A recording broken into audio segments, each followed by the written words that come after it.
1925లో రాష్ట్రీయ స్వయం సేవక్ సంఘ్ మొదలుపెట్టినప్పుడు డాక్టర్ కేశవరావు బలిరామ్ హెగ్డేవర్ గారు స్వతంత్రం కోసం కొట్లేవాడు చాలామంది ఉన్నారు. హిందువుల యొక్క హక్కుల కోసం, హిందూ సమాజం కోసం పనిచేసే వాళ్ళు లేరు. అందుకోసమే నేను ఆర్ఎస్ఎస్ను ప్రారంభిస్తున్నా.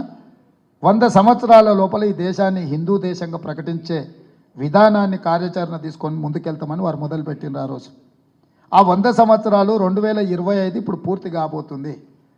వారి తర్వాత బాధ్యతలు తీసుకున్న గోల్వాల్కర్ గారు రాసిన రచనలు మీరు అందరు చదివినరు.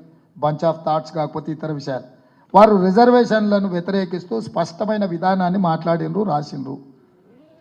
ఈరోజు అన్ని రాజకీయ పార్టీలు అవి మదర్ ఆర్గనైజేషన్స్, వాటికి ఫ్రంటల్. ఇప్పుడు కాంగ్రెస్ పార్టీ ఉందనుకోండి, ఐఎన్సీ ఈజ్ మదర్ ఆర్గనైజేషన్. మాకు యూత్ కాంగ్రెస్ కావచ్చు, ఎన్ఎస్యుఐ కావచ్చు, మహిళా కాంగ్రెస్ కావచ్చు, ఐఎన్టీయూసీ కావచ్చు, ఇవన్నీ మా ఫ్రంటల్స్.